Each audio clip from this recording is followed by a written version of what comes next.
спирттер, этиловый спирт дейбиз, медицинский спирт жана болсо жасалган спирттердин көбүнчөсү химиялык жол менен жасалат экен. Ага азыркы мезгилдеги аалымдар чоң Шейх Такый Усмани, Шейх Мустафа Зарка, Шейх Сала Абул Хаж дегендер фатва берген. Жанагындай химиялык жол менен жасалган этиловый спирттер булар нажас эмес. Бирок ичиш арам. Ал деген нерсе бир тамчы, эки тамчы бир жерге кошулса, ал нерсени нажас кылбайт. Кийимиңизге түссө нажас кылбайт. Нажас кыла турган нерсе эмне? Курмадан жасалынган арак жана жүзүмдөн жасалынган арак. Эми азыркы мезгилде ошол аалымдар фатва берди, бул нерсе нажас эмес. Арамдыгы качанга чейинсе хадду сукур, мас кылганга чейинкиси арам болот. Андан азына кечирим. Ал эми жанагы жүзүмдөн жасалган алар бир тамчысы дагы арам.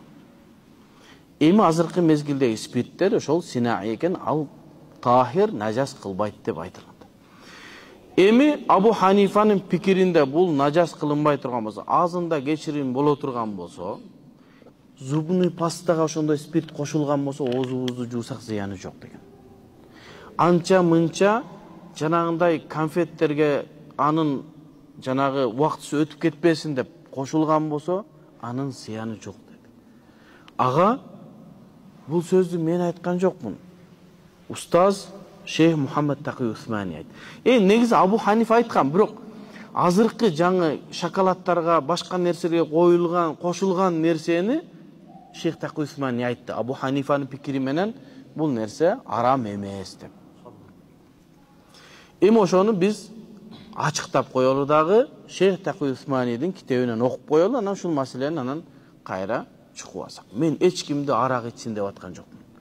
Эч кимге арам нерсени жей деп аткан жокмун. Болгону этиловый жанагындай химиялык жол менен болгон спирттер анча мынча конфетке кошулуп 1 грамм, жарым грамм ушундай кошулган болсо, зыяны жоктугун айттым. Себеби антпесек адамдардын бардыгы арам жеп аткан болот. Шоколадты жеп атканы, тортты жеп атканы. Мисалы үчүн айылга барсаңыз, тойлордо конфет коюлуп атабы?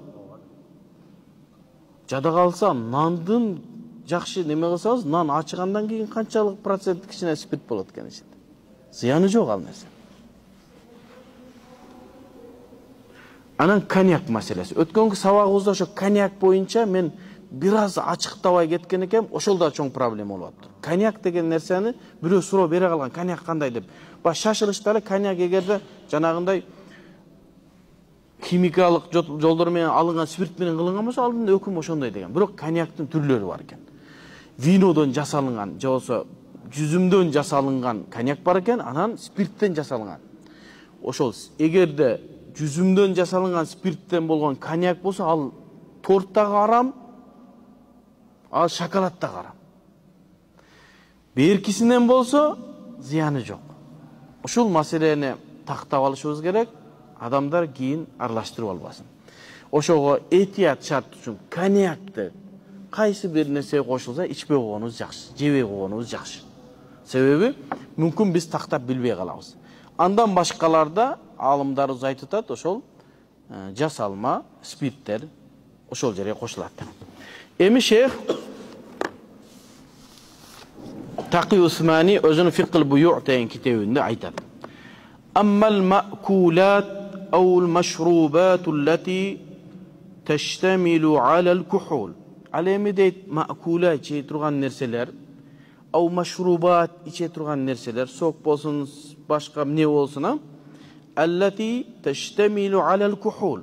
Ичинде спирттин составы бар. Фа инна хукмаха, анын өкүмү дейт, على قول الإمام أبي حنيفة رحمه الله تعالى أبو حنيفة بكرinde أنها لا تحرم أرام بولود إن لم تبلغ حد الإسكار مас боло турган даражага жетпеген эле болсо, андагы кошулган спирттер зыяны жок дейт. Точка.